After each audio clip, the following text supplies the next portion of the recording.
honor is really mine for me to be standing here amongst all of you on this very special day of yours. Not many years ago, I was there among all of you,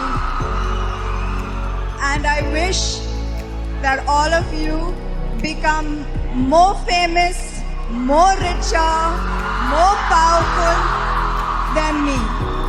I sincerely wish that for every one of you, because it is possible. When I was studying, my mom and dad told me, study, study, study, study. You'll make it. You'll make it big, study, study, study. I know I shouldn't be advising you, but I studied really hard. I topped 10th standard, I topped 12th standard, I topped college.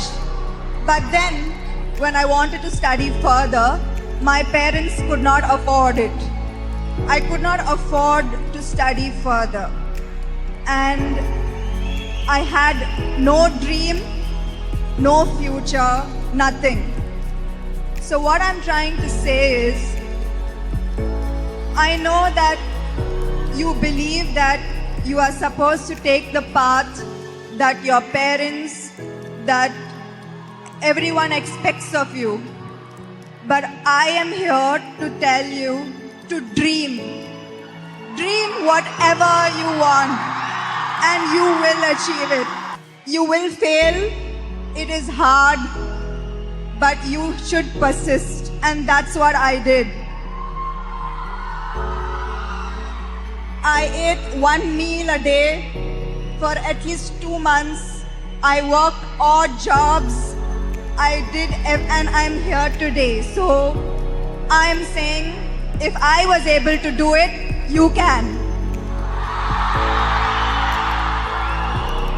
You are the future of this country, the only future of this country, and I salute you and I wish you the very, very best. You know, I've been through a lot of struggle, but I think this is the final, it was a final breaking of shackles, because as an actor, you are always expected to display perfection.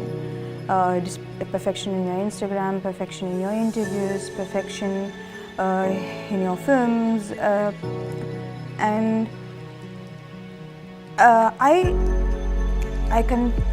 I could never get over like just letting go and accepting myself for who I am.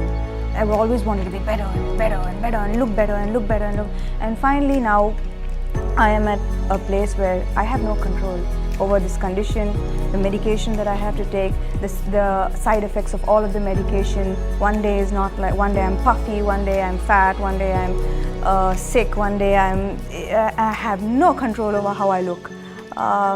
So this was a final shackle to be broken as an actor. As an actor, you know, your eyes are the medium to express emotions, and every day I wake up with pins and needles in my eyes. Every day that I go through this pain, I'm sensitive to light. I can't, which is why, you know, I don't wear glasses just for fun and for style. The light actually affects my eyes. I have intense migraines. I have intense pain in my eyes. They swell from the pain, and this is every single day for the last 8 months. You know, this is probably the worst thing that can happen to an actor, because your eyes are the medium through which you express. So if there are any shackles of vanity that needed to be broken, oh, it's broken all right. You know, it's broken, and I have reached probably the lowest of lows, and I've come creeping back up. So I think that one comment about how I look was like, please,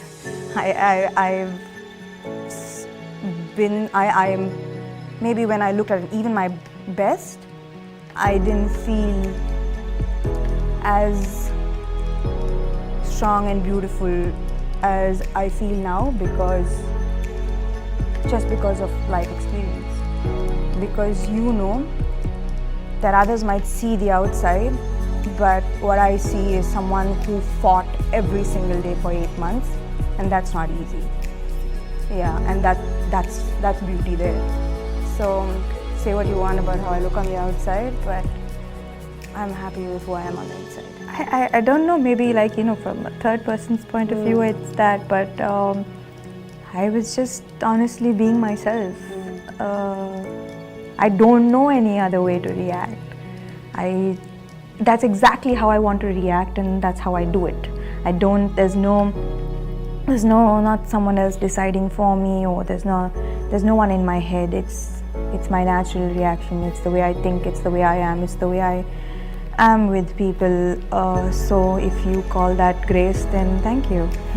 But isn't it? Like, it's not like it's not been easy, right? I mean, like I said, women are told to look powerful and strong all the time, but I don't think that's how it is for you. Absolutely not. Like when you define me as strong and independent, I don't see myself like that. I see all of the lows. I see all of the days that I didn't want to get out of bed. I see the crying. I see the constant asking my mom if I'm going to be okay. If I'm going to be okay. That's not superhuman strength. That's a little girl in there as well who is just weak and wants to get better. But I think that also it's important to understand that those moments pass and to not get stuck in them. I remember I was in a very, very dark place when during the toughest times of this condition. I was in a very, very dark place, and I had, you name it, I had the most darkest thoughts. And then when I realized that, wait a minute, I'm not actually going to do anything about these dark thoughts. They're not getting me anywhere. So if I'm not going to let it destroy me, if I'm not going to let it destroy me, it means that I have to start putting one step forward. And every day after that, I put one step forward. I put another step, one step at a time, and I have had amazing people, family and really close friends who stood by me every single day to get to where I am today. And I still haven't overcome it, but the number of bad days have reduced a lot compared to how it was before. So I just want to tell anyone who's going through a tough time that no, I'm not superhuman. No, I don't have superhuman strength. Yeah, there's superhuman strength in each one of us if you just get through the bad stuff. Just wait it out, let it flow, let it pass, it will pass.